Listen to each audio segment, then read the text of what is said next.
छात्रों नमस्कार। प्रश्नावली जो त्रिकोणमिति का परिचय है 9.1 उसका पहला प्रश्न और कुछ बेसिक मैं आपको कल बता चुका था पिछले वीडियो में। आज मैं आपको प्रश्न दूसरा और तीसरा बताऊंगा इस वीडियो में, ठीक है। बहुत इंपॉर्टेंट प्रश्न है, देखेंगे। प्रश्न क्या है?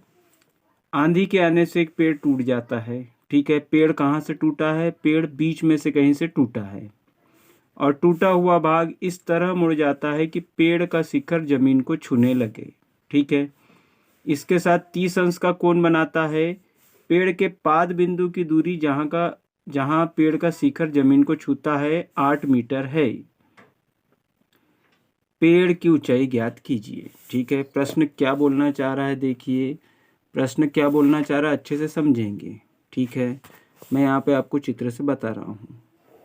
मान लीजिए ये क्या हो गया आपका, एक पेड़। ए बी क्या हो गया, एक पेड़ जो हवा आई और यहाँ से एक बिंदु सी से टूट गया। मतलब ये वाला जो पोर्शन है पेड़ का, ये वाला भाग ये टूटा और यहाँ से अलग नहीं हुआ, बस यहाँ से टूटा है। जैसे हाथ टूटता है ना, अपना हाथ अलग नहीं होता, ऐसा पेड़ भी ये अलग नहीं होगा। ये वाला भाग टूट कर कहाँ पर गिर जाएगा? जमीन पर। यही वाला भाग कहाँ आ गया? जमीन पर आ गया, ठीक।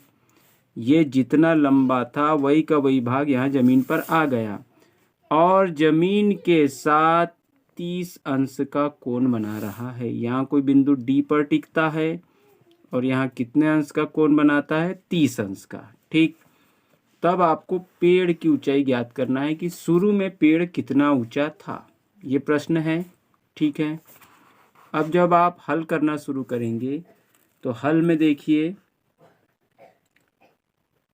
माना क्या लिखा आपने? माना ये पूरा पेड़ है, ठीक है, तो उसी को लिखेंगे। माना ए बी एक पेड़ है।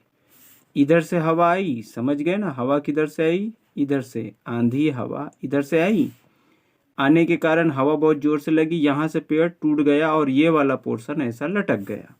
माना ये ए बी एक पेड़ है जो सी से टूटकर जमीन के बिंदु डी पर टिकता है। कहाँ टिकता है? डी पर टिक गया तथा जमीन के साथ 30 अंश का कोण बनाता है। बना लिया। डी क्या है आपने बता दिया, जमीन का एक बिंदु। डी की पेड़ के पाद से दूरी कितनी दी है? यहाँ कहीं दी है ना, ठीक है। पेड़ से दूरी 30 अंश, पेड़ के पाद बिंदु से दूरी 8 मीटर है, ठीक है। यहाँ कहीं 8 मीटर है। 8 मीटर छूट गया बेटा प्रश्न में, मैं बुक में देख लेता हूँ, 1 मिनट। हाँ बिल्कुल 8 मीटर है, ठीक है। ये 8 मीटर छूट गया, मतलब ये बिंदु डी है। डी की बी से दूरी कितनी है? 8 मीटर, ठीक है। 8 मीटर है, ठीक। तब आपको ज्ञात क्या करना है? तब आपको करना क्या है, बोलिए? पेड़ की ऊंचाई बराबरी से ज्ञात करना है। इतना सबको आ गई बात समझ? ठीक, क्लियर हो गया। ये जो AC है ना बेटा, यही टूटकर आपका CD बना है, ठीक है ना। ये देखिए, ये ऐसा पेड़ ऐसा था, ये टूटा और ये टूटने के बाद ऐसा जमीन पर गिर गया। मतलब ये जितनी ऊंचाई है उतनी ही ऊंचाई ये है। आपको पूरा पेड़ ज्ञात करना है। AB ज्ञात करना है तो AB कैसे निकलेगा? एक तो BC, ये आधा पेड़ जो खड़ा है अभी भी, और एक जो टूट के नीचे आ गया वो, इन दोनों को निकाल के आप जोड़ देंगे तो पेड़ की ऊंचाई निकल जाएगी, ठीक है। यहाँ तक आगे बात समझ? ठीक। अब टूटा भाग AC बराबर है किसके? DC के। ये आपने पहले ही बता दिया। टूटा भाग AC किसके बराबर है? DC, क्योंकि AC ही बना है। अब त्रिभुज लेंगे, कौन सा लेंगे? त्रिभुज नीचे बन रहा है CBD में या DBC में, कुछ भी बोल लो, DBC में। आपको बताया है एक भुजा कौन सी लेंगे? एक भुजा लेंगे जिसका मान आपको ज्ञात करना है, ठीक है। और एक भुजा कौन सी लेंगे? एक भुजा लेंगे जिसका मान आपको दिया है। यहाँ तक आ गई बात समझ? एक भुजा कौन सी लेंगे? जिसका मान आपको ज्ञात करना है, और एक भुजा लेंगे जिसका मान आपको दिया है, ठीक है। चलिए त्रिभुज DBC में देखेंगे एक भुजा कौन सी लेंगे जिसका मान आपको ज्ञात करना है, और एक भुजा लेंगे जिसका दिया। आपको कल ही बता दिया था कि 3 भुजाओं में से सिर्फ एक का मान देंगे, किसी का भी, और अगली का मान आपसे पूछेगा, तो वही हम कर रहे हैं, ठीक है। एक भुजा कौन सी ले लो, ये इसका मान ज्ञात करना है। आपको आधा पेड़ भी तो निकालना पड़ेगा ना, तो उसका नाम बोलो क्या है? BC, ठीक। और एक भुजा जिसका मान दिया है, ये हो गया कौन सी? BD, BC बटे BD।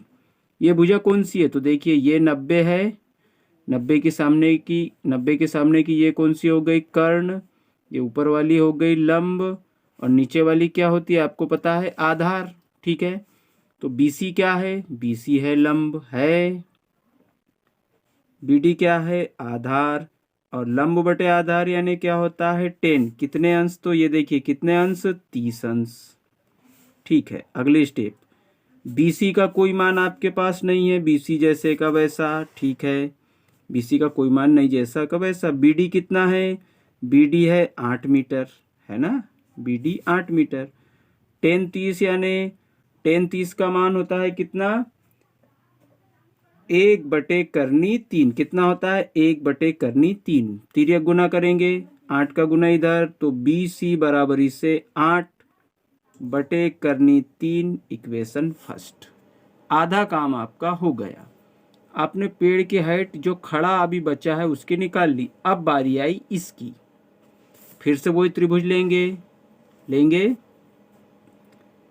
अब पुनः यानी फिर से वही त्रिभुज में, त्रिभुज कौन सा है? DBC में, ठीक। DBC में एक भुजा जिसका मान आपको दिया है, और एक जिसका मान आपको ज्ञात करना है, तो ले लो।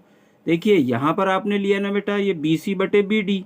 लंब मैंने ऊपर ले लिया, आधार नीचे। अगर कोई बच्चा आधार ऊपर और लंब नीचे लेता है तो क्या सवाल गलत हो जाएगा? बिल्कुल गलत नहीं होगा, क्योंकि अगर आप आधार ऊपर लंब नीचे करोगे तो आधार बटे लंब 10 कॉट हो जाएगा, 10 का उल्टा। इसको उल्टाओगे तो ये भी उलट जाएगा, 10 का बन जाएगा कॉट। तो फिर आपका जो 1/3 मान है, ये करनी 3 हो जाएगा, 3 ऊपर चला जाएगा, तो बात वही आती है, ठीक है।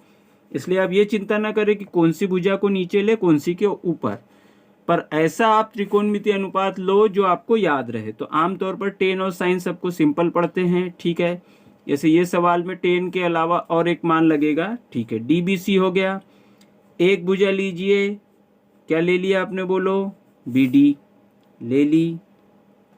दूसरी भुजा बोल दो, क्या हो जाएगी? DC, BD बटे DC। BD का नाम बोलिए क्या है? आधार।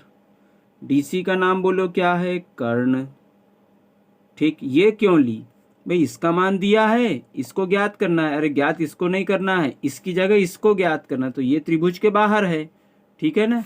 ये कहाँ पर है? ये आपकी त्रिभुज के बाहर है, इसलिए इसके बदले हम इसको ज्ञात कर ले, क्योंकि देखो AC बराबर है DC के। तो हम अगर DC निकाल ले मतलब ये निकल गया, ठीक है। अब हो गया आपका आधार बटे करने यानी क्या होगा? आधार बटे करने यानी होता है कॉस। कितने अंश? तो 30 अंश हो गया। BD का मान बोलिए क्या है? BD का मान आपके पास है 8 मीटर। DC का मान कुछ ना कुछ, cos 30 का मान करनी 3/2 हो गया। तिर्यक गुना, DC का गुना करनी 3 में करो, तो ये हो गया DC करनी 3 बराबरी से 8 दूनी 16 हो गया। करनी 3 का कर दो पक्षांतर, डी सी बराबर इससे 16/3। इक्वेशन सेकेंड, यह आ गया सेकेंड, यह आ गया फर्स्ट। यहाँ पर है बी सी, यहाँ पर है डी सी। तो देख लो आपका क्या हो गया, आपका बी सी तो ठीक है, डी सी का क्या करेंगे? तो भैया डी सी बराबर है ना ए सी के। अब पेड़ की ऊंचाई निकाल लें। ठीक है, यहीं पर कर देता हूं मैं बाजू में, यहाँ हो गया। ठीक, अब किसकी ऊंचाई? पेड़ की ऊंचाई। अब पेड़ की ऊंचाई, पेड़ की ऊंचाई क्या होगी बोलो? आपके पेड़ की ऊंचाई क्या होगी? बी सी धन ए सी। पेड़ की ऊंचाई पहले तो क्या है? A B. ए बी कैसे निकलेगा? बी सी धन ए सी से निकलेगा। ए बी तब हो जाएगा पेड़। बी सी का मान आप निकाल चुके हो इक्वेशन फर्स्ट में, ये देखिए 8/3 धन इसका कितना निकाल चुके हो? ए सी। ए सी यानी सी डी। ठीक है, 16/3। कारण जबकि ए सी बराबर है डी सी के, लिख भी दिया। ठीक है, आपको पता है ए बी करनी 3 और करनी 3 का क्या लेंगे? लघुत्तम समापवर्त। तो करनी 3 का आया करनी 3। ऊपर आपका 8 धन 16 जैसे का वैसा। अगली स्टेप देखो, ए बी बराबर से 16 और 8 24/करनी 3। जब बटे की करनी खत्म नहीं होती तो उसको खत्म करने के लिए आप क्या करते हो? ए बी बराबर से 24/करनी 3 गुणित करनी 3/करनी 3। तो ए बी आपका हो गया ऊपर 24 गुणित करनी 3 बटे में आ गया क्या? वर्ग से करनी कट के 3 बाहर आ गया। 3 एकम 3, 3 8 24। पेड़ की ऊंचाई कितनी हो गई भाई? 8/3 मीटर। कितनी हो गई पेड़ की ऊंचाई? 8/3 मीटर। यह हो गया आपका पेड़ की ऊंचाई वाला। बहुत इंपॉर्टेंट सवाल है बच्चों।